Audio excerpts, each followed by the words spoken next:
sur la page Alex le pâtissier. Donc aujourd'hui nous allons faire une recette de pâte à crêpes, donc une pâte à crêpes plutôt destinée pour les enfants, parce qu'elle sera parfumée avec de la vanille. Donc les crêpes vous pouvez les parfumer avec de la bière, avec des alcools différents, type Grand Marnier, ce genre de choses. Mais là c'est vraiment pour la Chandeleur, donc pour les enfants, avec de la vanille. Donc on va commencer par casser nos 8 œufs. Donc ça va être une recette sur une base d'1 litre de lait. Vous pourrez faire environ une quarantaine de crêpes avec. Donc c'est une recette qui est quand même assez grande. Vous pouvez faire la moitié de la recette si vous préférez. C'est une recette qui est très rapide à faire. Donc vous pourrez refaire à la limite une autre demi-recette si vous en manque un petit peu. Donc je casse 8 œufs.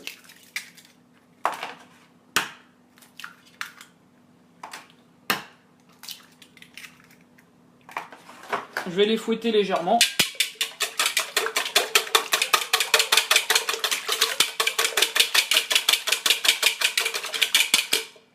Donc maintenant, je vais ajouter 125 g de sucre fin.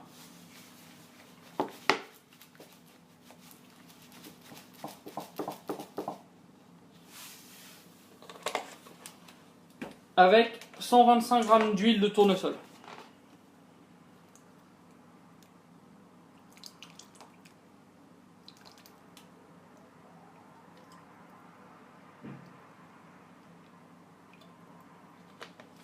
Donc là, on va pareil, remélanger un petit coup pour que l'huile se mélange bien avec le sucre.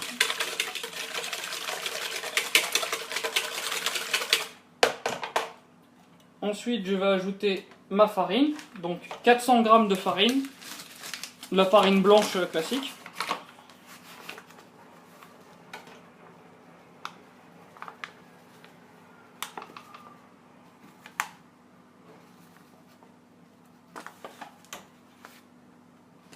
Là, il faut bien mélanger pour éviter d'avoir des grumeaux. Donc essayez de le faire avec un bon fouet et d'avoir un saladier assez grand pour éviter de vous embêter, d'avoir de la farine partout. Ça va vous faire une pâte très épaisse. Et après, on va la diluer avec du lait entier. Je vous conseille pour les crêpes de prendre du lait entier plutôt que du lait écrémé, ou à la limite du lait demi-écrémé. Le fait qu'il y ait la matière grasse dans le lait rendra vos crêpes un peu plus onctueuses et plus crémeuses qu'avec du lait entièrement écrémé. Donc là, il faut bien fouetter pour avoir une pâte bien lisse.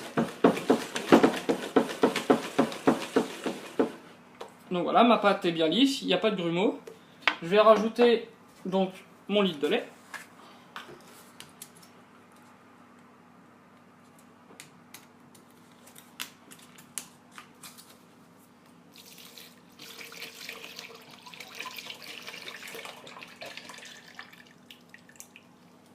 Et je vais rajouter aussi de la vanille. Donc moi je prends des gousses de vanille en poudre.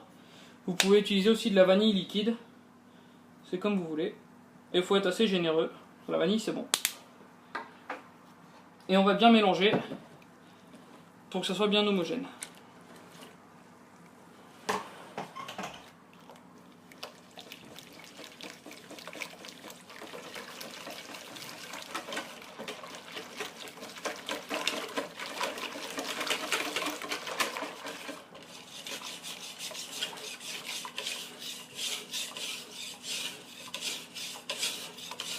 Donc grattez bien sur les bords, parce que la pâte qui est épaisse va rester collée au bord. Il faut que ça soit bien homogène.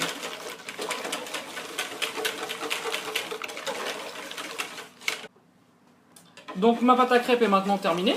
Je vais la laisser reposer environ une petite demi-heure à 1 heure dans mon frigo. Et ensuite on va commencer à les cuire. Donc on se retrouve tout à l'heure.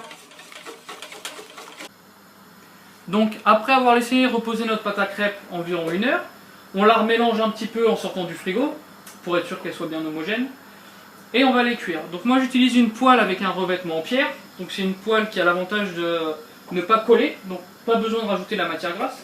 Si vous utilisez des poêles classiques pour les cuire, mettez un petit peu d'huile entre chaque crêpe avec un papier absorbant, et normalement au bout de 3 ou 4 crêpes, vous n'aurez plus besoin d'en mettre, l'huile qui est contenue dans la pâte à crêpes va graisser votre poêle au fur et à mesure.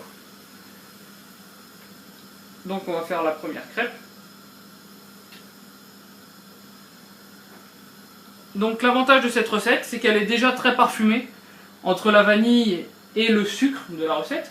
Donc si vous allez utiliser des garnitures type Nutella ou confiture, mettez un petit peu moins de sucre dans la recette et un peu moins de vanille. Car sinon avec le Nutella, ça sera trop sucré et ça va cacher le goût de la vanille, donc ça ne sera pas forcément intéressant. Donc mettez un petit peu moins de sucre dans la recette. Voilà. Ensuite, si vous le souhaitez, comme je l'ai précisé un petit peu plus tôt, mettre de la bière dans les crêpes. Surtout ici en Belgique, il y a tellement de bière que vous pouvez vraiment faire des goûts très différents.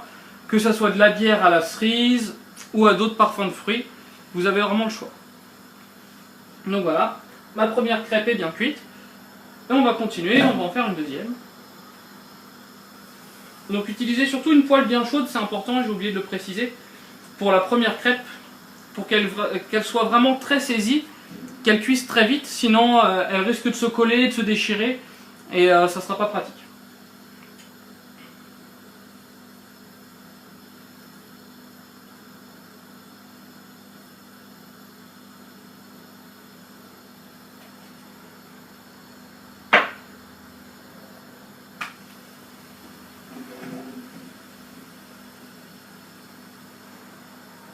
Comme vous pouvez le voir, ça cuit très très vite. Elles sont bien fines, ça va plus vite. Et voilà, il ne vous reste plus qu'à déguster de bonnes crêpes.